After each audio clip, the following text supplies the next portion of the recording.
Olá, bom dia.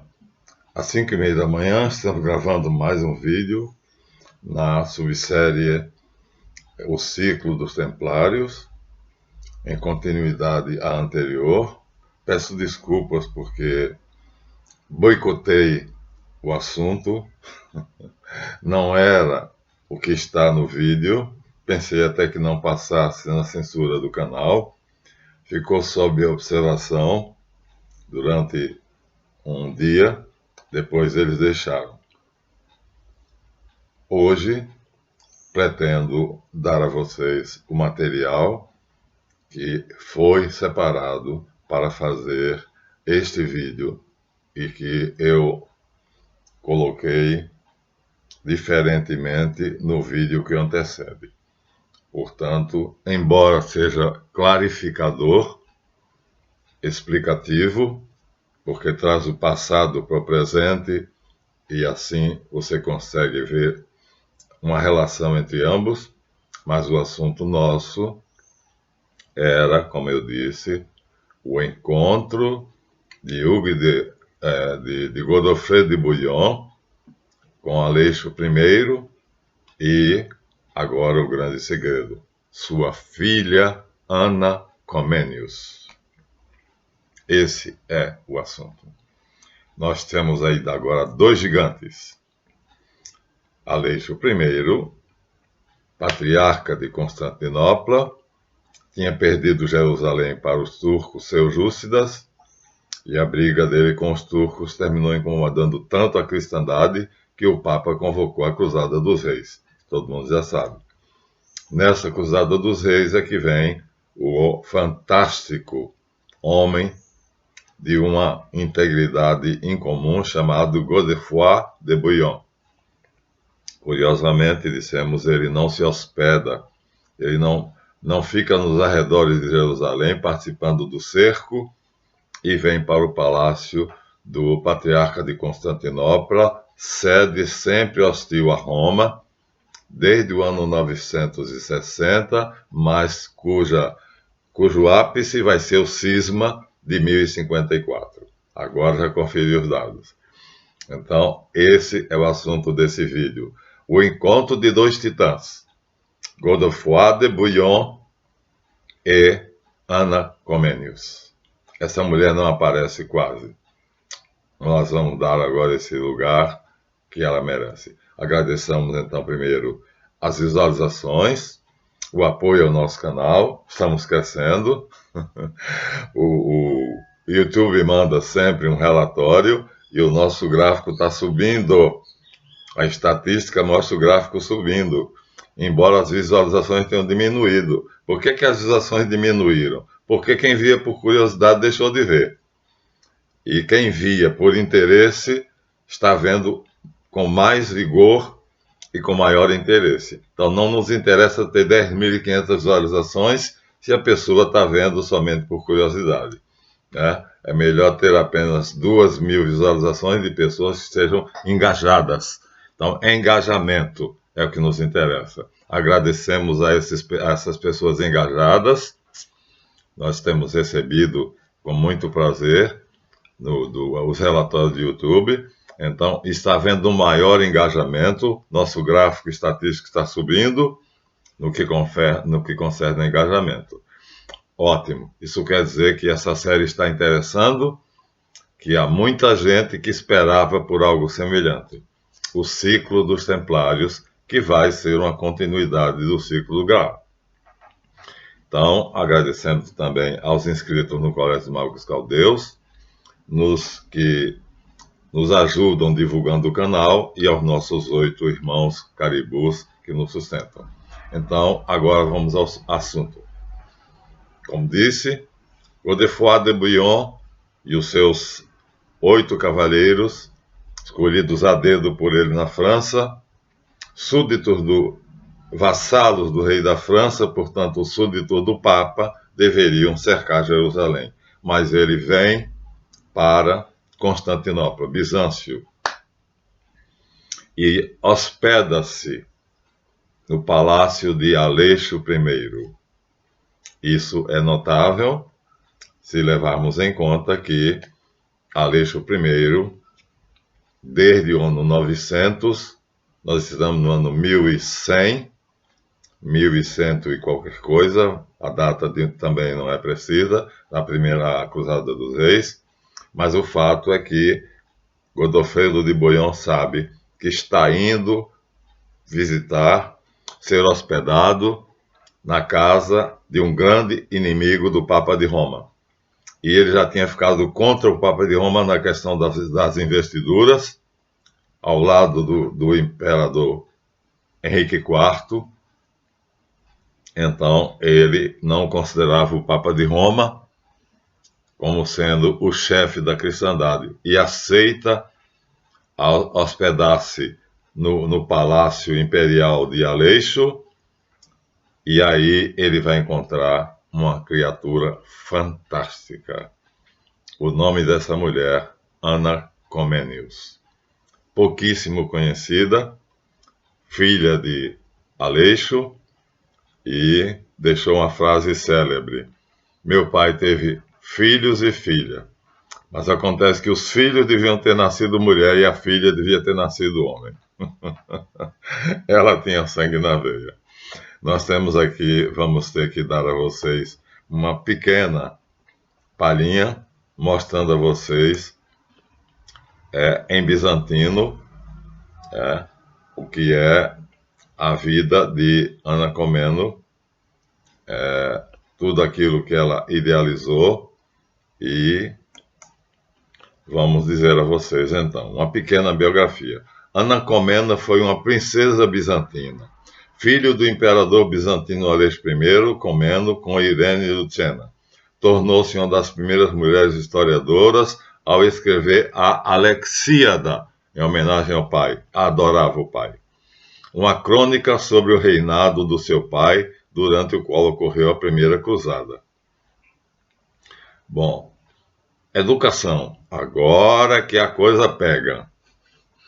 Em história, matemática, ciência e filosofia grega, foi reconhecida como a mais erudita das pessoas que o acadêmico medieval Nicetas Choniates conhecia, que deixou a seguinte frase: Ana era devota fervorosa da filosofia, rainha de todas as ciências e versada em todos os campos. A historiadora moderna Caroline Connor afirma que a educação é central para a autodefinição de Ana. A concepção de Ana sobre sua própria educação aparece no seu testamento, que agradece aos pais por terem permitido que ela tivesse tal educação. Esse testamento contrasta com um discurso funerário sobre Ana, proferido pelo contemporâneo Jorge Tornício, no qual ele afirma que ela foi obrigada a se educar em filosofia e poesia antiga, como a Odisseia de Homero. Não.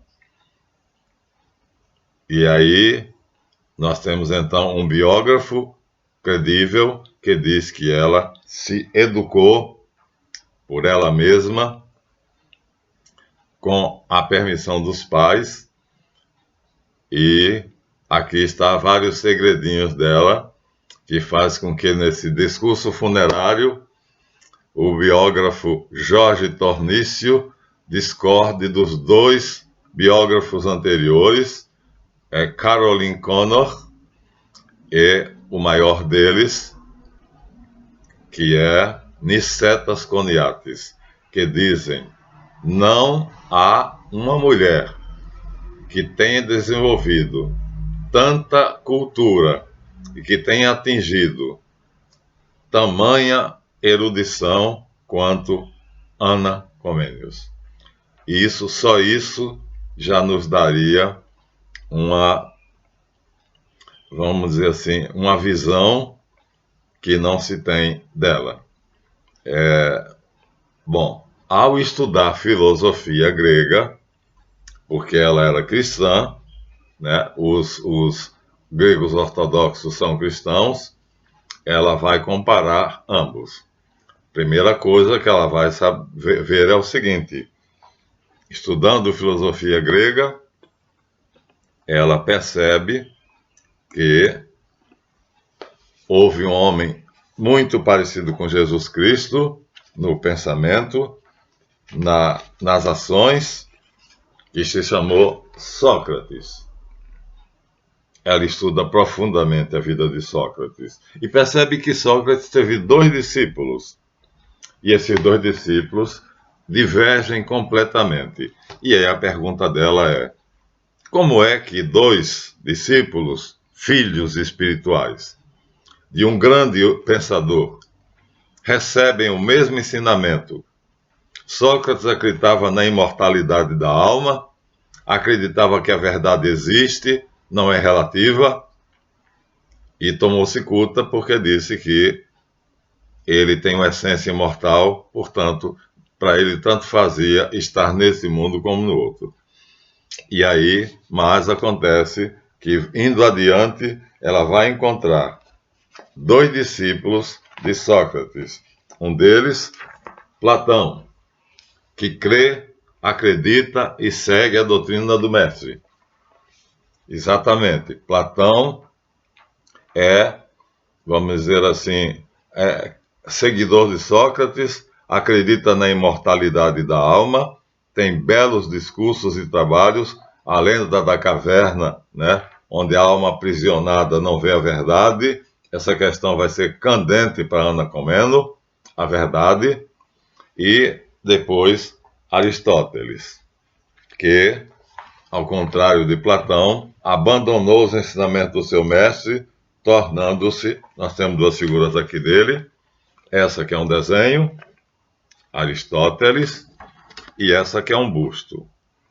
Como pode, então, pergunta ela, um mestre ter 2 discípulos geniais e os 2 terem pontos de vista diferentes em relação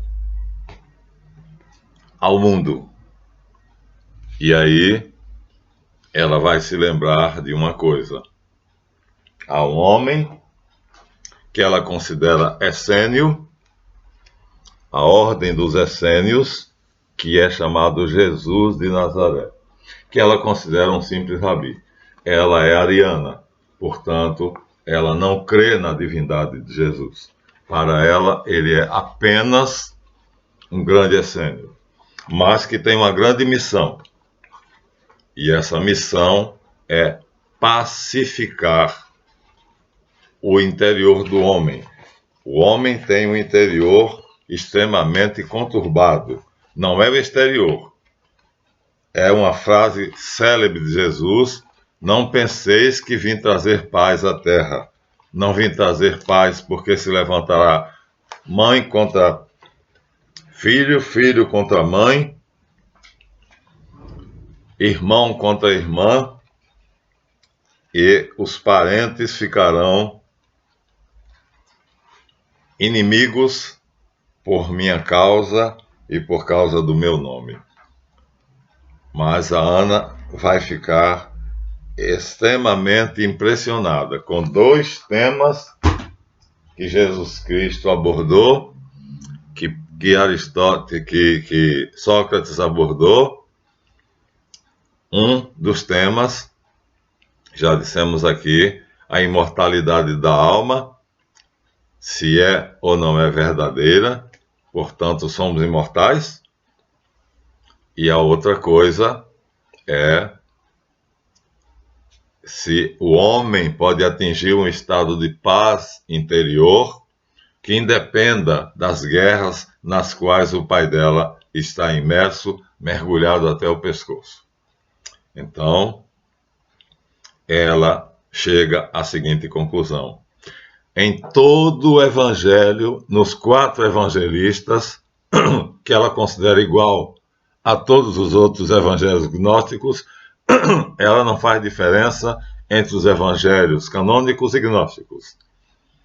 Ela considera, segundo o critério dela, aquele que tem algo que, de fato, está relacionado aos essênios. E os essênios, para ela, tinham um lema curioso. Olha só. Olha o lema dos essênios, segundo Ana Comneno. que vai ser a missão de Jesus Cristo.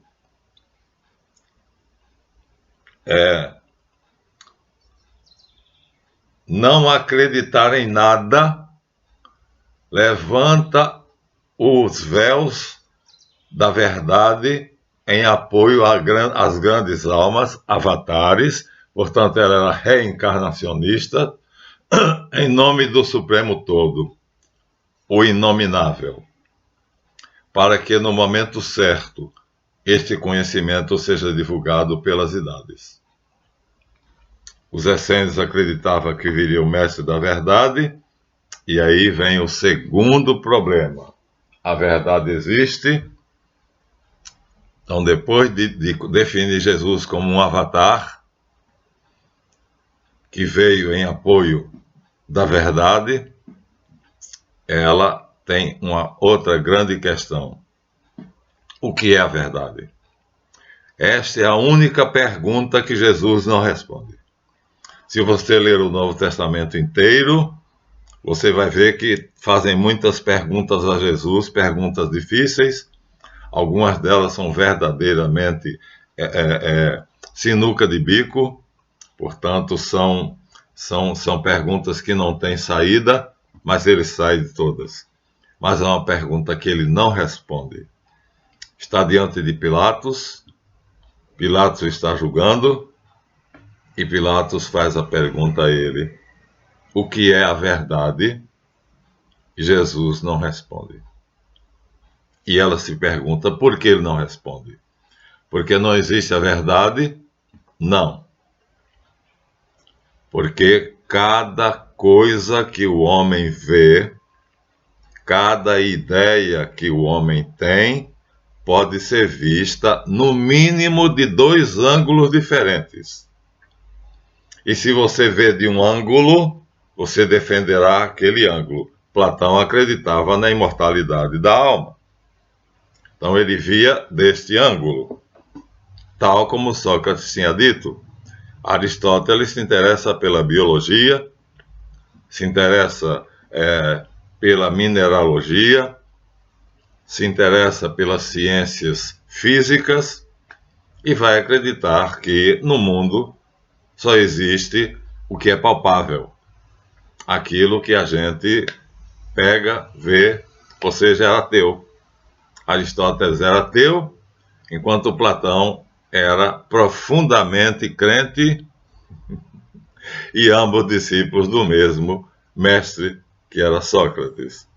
Então, seguindo esse raciocínio, Jesus não dá razão a nenhum dos dois, porque a verdade está dentro de nós e ela é contundente.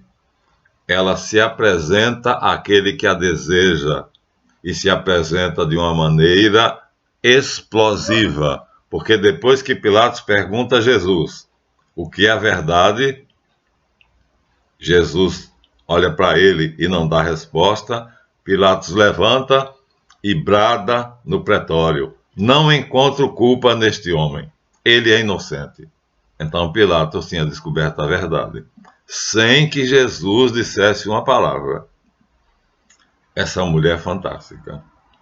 A única pergunta que Jesus não respondeu porque não tem resposta externa, não é uma resposta que depende de um ensino de um mestre para um discípulo, é uma faculdade interior que, quando é cultivada, ela brota como água jorra da fonte.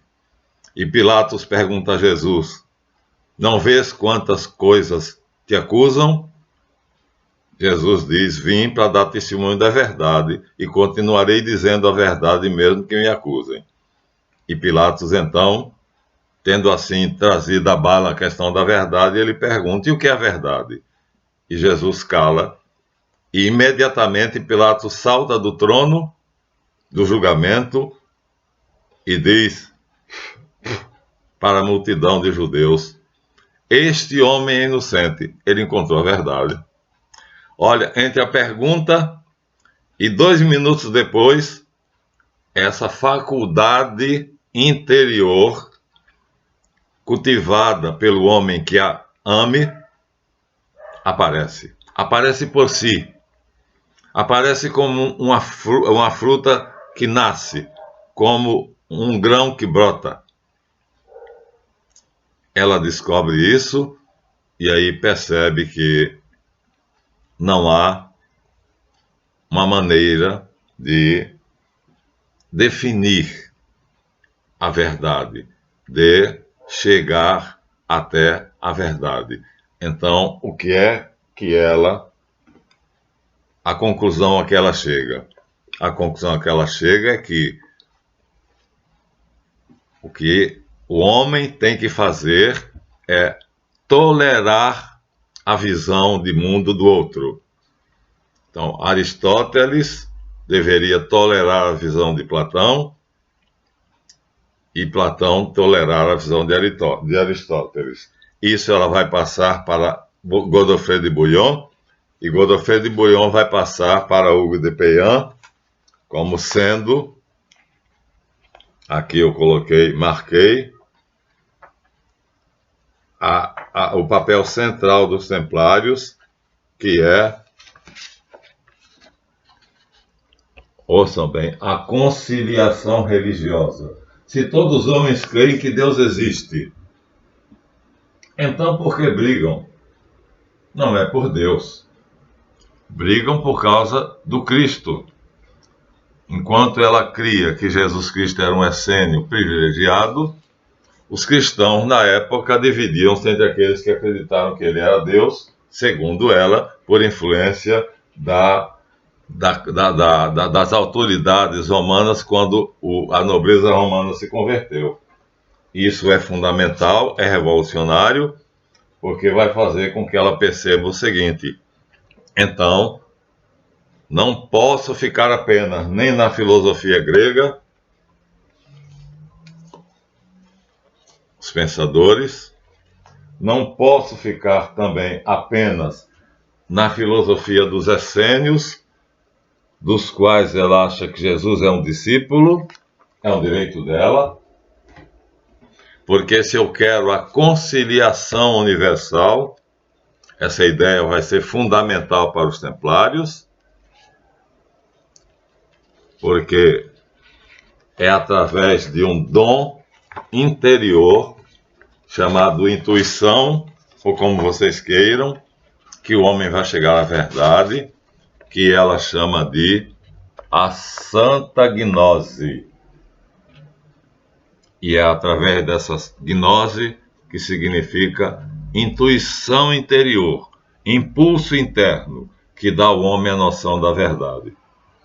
Pronto. Chegou a um ponto que ela queria, que os templários vão defender. Então, a conciliação religiosa, ou seja, eu posso pensar diferente de você, eu posso acreditar que o meu Cristo é Maomé, ou eu posso acreditar que o meu Cristo é Buda, ou eu posso acreditar que o meu Cristo é Zoroastro, Mitra, Jesus, mas cada um de nós pode continuar crendo no que quer, contanto que nos unamos para fazer a conciliação religiosa, que é a missão central dos templários, chamada Sinarquia do Império. Os maiores homens do mundo reunidos debaixo dessa doutrina, respeitando uns aos outros, cada um com a sua própria crença, cada um com a sua própria opinião, mas com uma opinião que prevalece sobre todas as outras e que seria o Lá do diapasão de Ana Comênios. Essa doutrina se chama hermetismo e está na Tábua das Esmeraldas. Tábula Smaragdina, em latim, quer dizer Tábua das Esmeraldas. Aqui nós de Hermes, nós temos aqui é verdadeiro, é certo, sem erro, que o que está em cima é o que como está embaixo, e o que está embaixo é como o que está em cima. Então, ela descobre que o hermetismo é quem vai dar os conceitos que ela precisa, é quem vai dar a base que ela precisa. Pronto, ela cerca-se de um círculo hermético, hermético mesmo, não é hermético no sentido de fechado, não. Hermético porque vão estudar Hermes.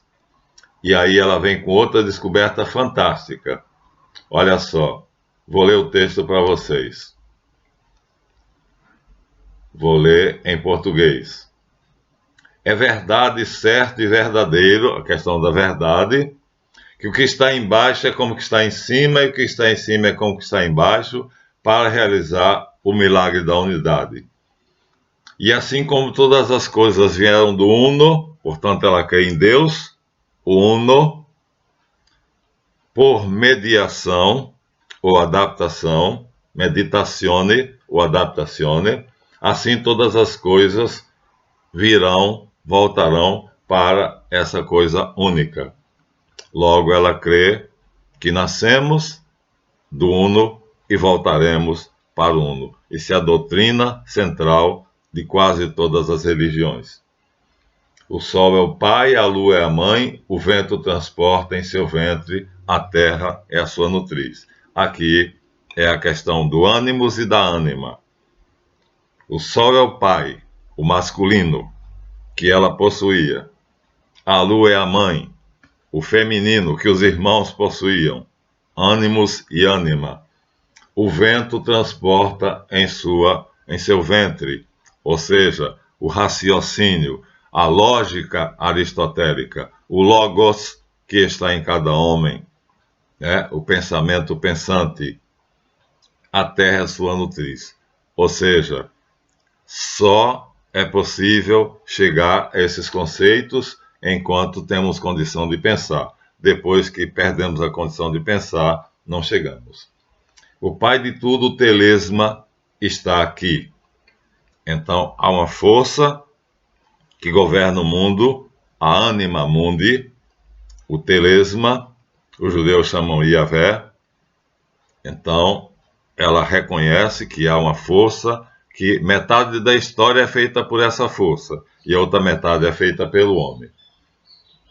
Seu poder é pleno se for convertido em terra, ou seja, se o ser humano conseguir conciliar a ânima com o ânimos. Jung vai chamar isso de individuação. Olha aonde essa mulher chegou, minha gente.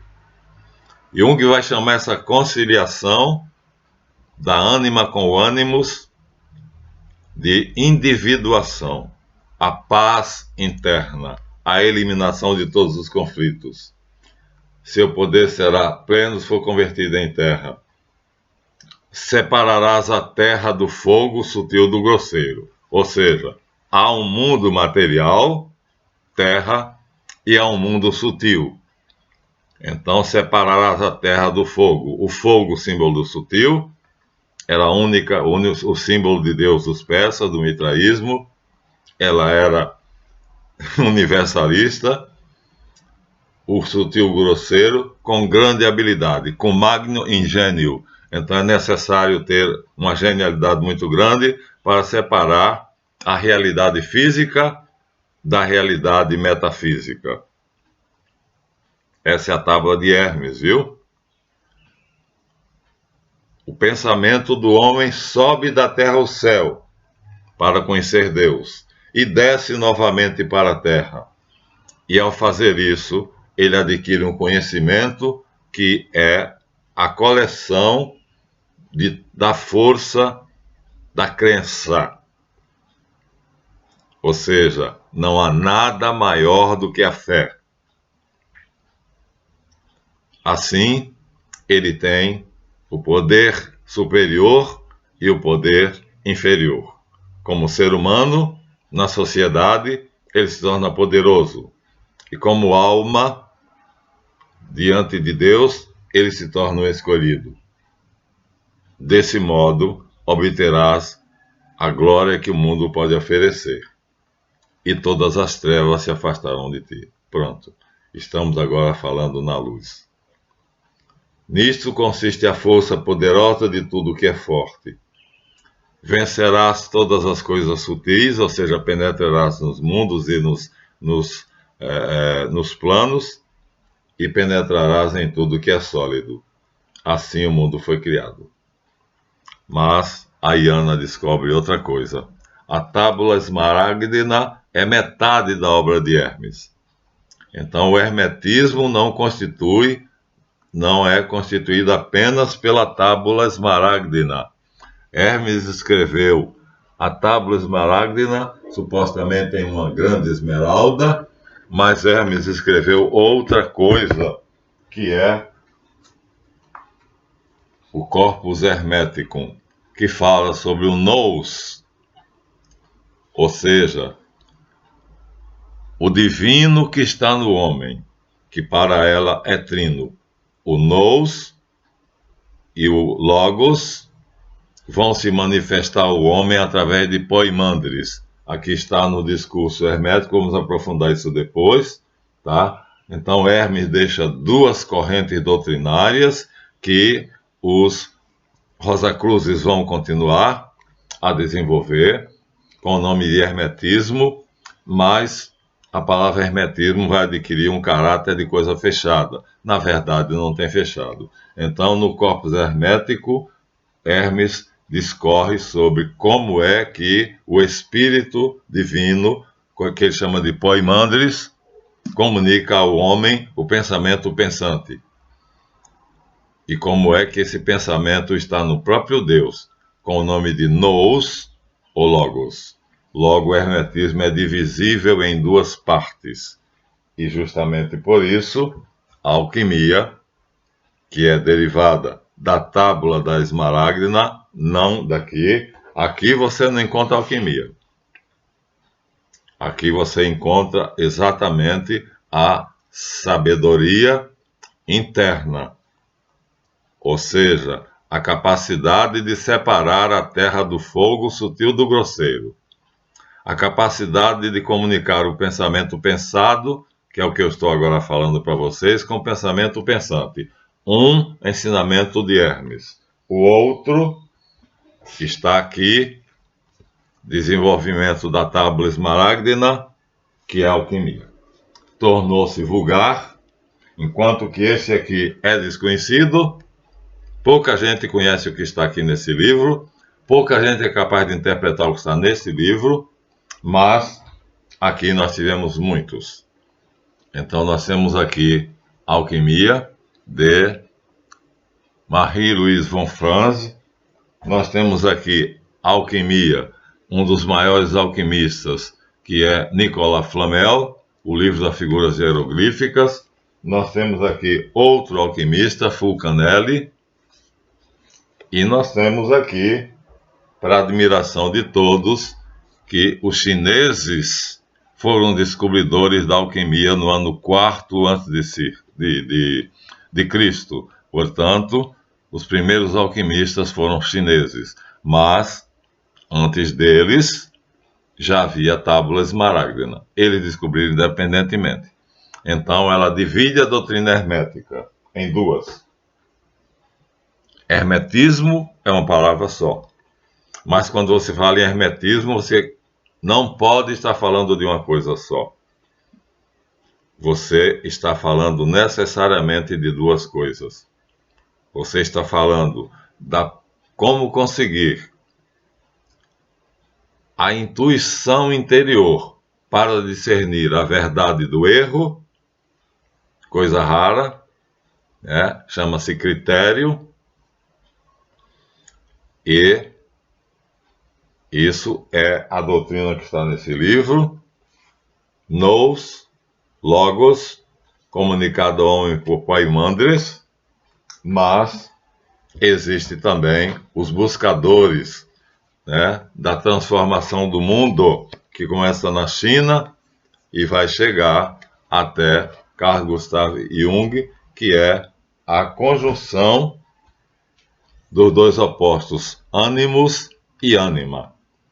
O Sol é o pai, a Lua é a mãe.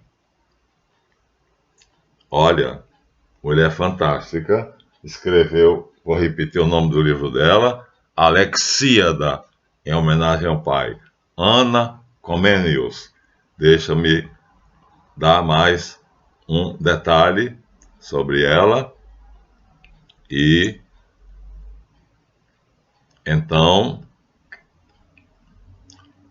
de fato, Ana reuniu até forças militares para derrubar o irmão, ou seja, terminou embarcando na violência que ela não concordava, mas depois da morte do marido, depois de ter escrito o livro dela sobre o pai, depois daquilo que vai ser a causa da queda de Constantinopla em 1204, ela se interna num convento,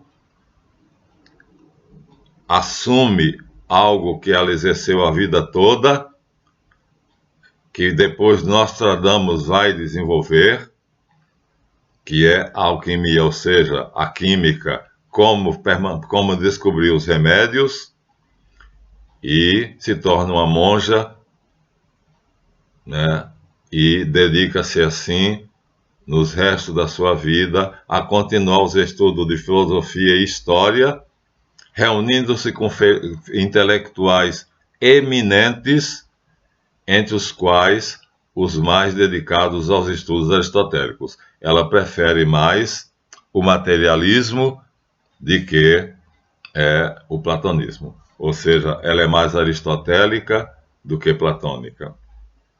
É versada em literatura, gramática, teologia, astronomia e medicina. Através de pequenos erros na Alexíades, pode concluir que ela citava Homero e a Bíblia de memória. Ela tinha, portanto, os poemas de Homero e a Bíblia de memória. Os seus contemporâneos, como o bispo Jorge Tornício de Éfeso, viam Ana como uma pessoa que havia atingido o cume máximo da sabedoria, tanto secular quanto divina. Ponto. Encerra aqui. Essa mulher se chama Ana Comenius. Poucos conhecem. Ana Comena, às vezes, o título de algumas obras, de algumas biografias, chama Ana Comena, outras Ana Comenius, por causa do pai, mas, de qualquer maneira, é essa mulher, filha de Aleixo I, quem vai influenciar Godefroy de Bouillon, e então, por tabela, vai influenciar Hugues de Peillan, e ela é quem vai dar a filosofia dos templários. Vou terminar mostrando isso. Ou seja, ao fazer essa grande síntese, essa mulher vai fazer um conjunto de pensamentos, a conciliação religiosa,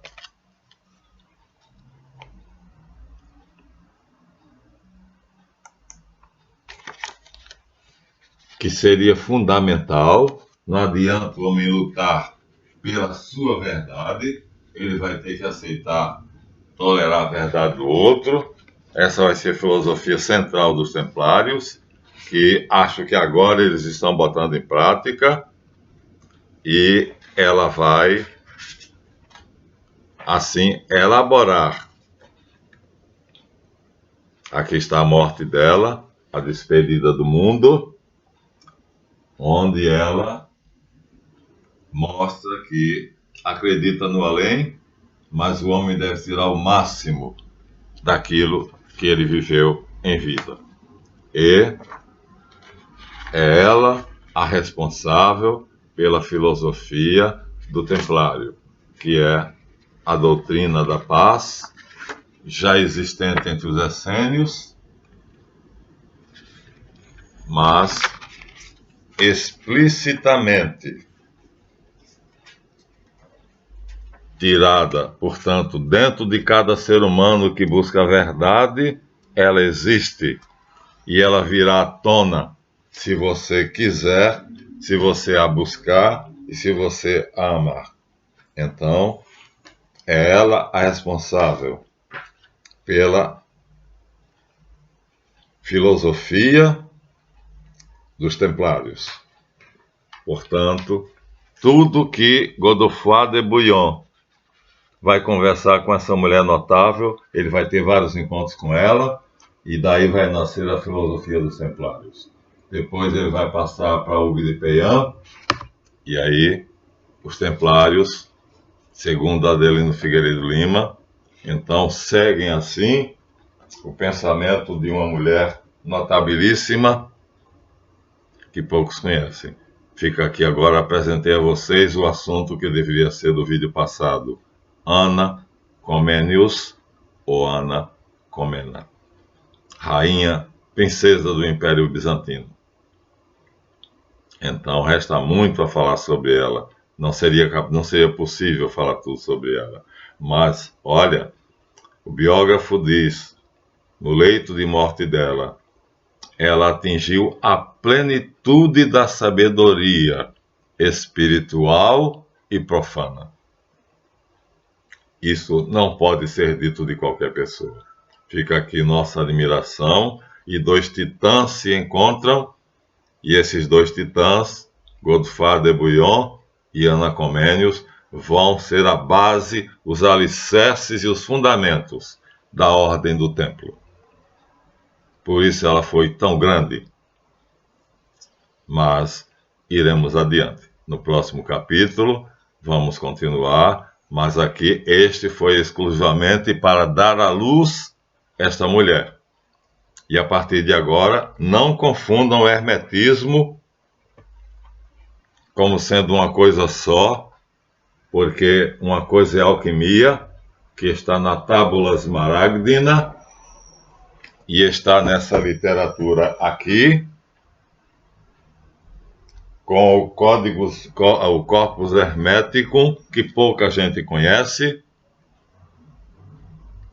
que é a paz interior, que Carl Gustav Jung, aqui é uma de suas discípulas, tentando fazer a amostragem das duas correntes, unindo-as em uma só,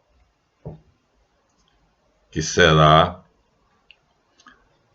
a união do masculino, do eterno masculino, ânimos, com o eterno feminino, ânima. Feito isso, você conseguirá a paz interior. Jesus disse, eu vos deixo a paz, eu vos dou a minha paz, não a paz como o mundo a dá. Então, ela descobriu essa paz. Morreu, internada num convento beneditino, por vontade própria, depois de ter tido uma vida intelectual fora do comum, conhecedora praticamente de todas as ciências acadêmicas e ocultas. Pouca gente sabe disso. Então, fica aqui meu peito de admiração, e como Deus conseguiu juntar esses dois titãs, verdadeiras galáxias que se fundiram numa só, grandiosa, que vai dar a sublime ordem militar do Templo de Jerusalém. Duas pedras, dois pilares, nos quais Hugues de Peillan vai erguer. Sobre essas duas pedras, ele vai erguer a ordem do Templo. Mas será que Hugues de Peillan terá a mesma capacidade desses dois titãs? Essa é a pergunta que nós responderemos ao longo dos vídeos que vão seguir este. Por enquanto, minha gratidão por terem visto esse. Até o próximo.